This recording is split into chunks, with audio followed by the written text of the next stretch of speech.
حفص بن میسرہ نے زید بن اسلم سے اور انہوں نے عطا بن یسار سے اور انہوں نے حضرت ابو سعید خدری رضی اللہ تعالیٰ عنہ سے انہوں نے نبی صلی اللہ علیہ وآلہ وسلم سے روایت کی کہ آپ صلی اللہ علیہ وآلہ وسلم نے فرمایا راستوں میں بیٹھنے سے اجتناب کرو۔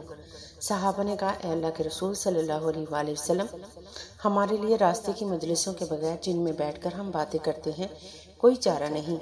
رسول اللہ صلی اللہ علیہ وآلہ وسلم نے فرمایا اگر تم مجلس کے بغیر نہیں رہ سکتے تو راستے کا حق ادا کرو۔ لوگوں نے کہا اس کا حق کیا ہے؟ آپ صلی اللہ علیہ وآلہ وسلم نے فرمایا نیچی نگاہ رکھنا، تکلیف دہ چیزوں کو راستے سے ہٹانا، سلام کا جواب دینا، اچھائی کی تلقین کرنا اور برائی سے روکنا۔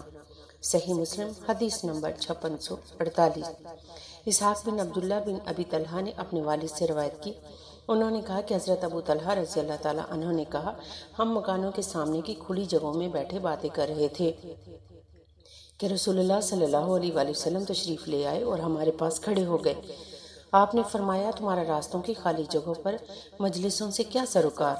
راستوں کی مجالس سے اجتناب کرو۔ ہم نے کہا ہم ایسی باتوں کے لیے بیٹھے ہیں جن میں کسی قسم کی کوئی قباحت نہیں، ہم ایک دوسرے سے گفتگو اور بات چیت کے لیے بیٹھے ہیں۔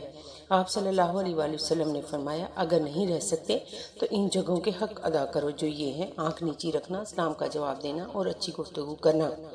صحیح مسلم حدیث نمبر 5647۔ عبد الرحمن بن زید کے آزاد کردہ غلام ثابت نے کہا کہ انہوں نے حضرت ابو ہریرہ رضی اللہ عنہ سے سنا، کہہ رہے تھے کہ رسول اللہ صلی اللہ علیہ وآلہ وسلم نے فرمایا سوار پیدل کو سلام کرے، چلنے والا بیٹھنے کو سلام کرے اور کم لوگ زیادہ لوگوں کو سلام کریں۔ صحیح مسلم حدیث نمبر 5646۔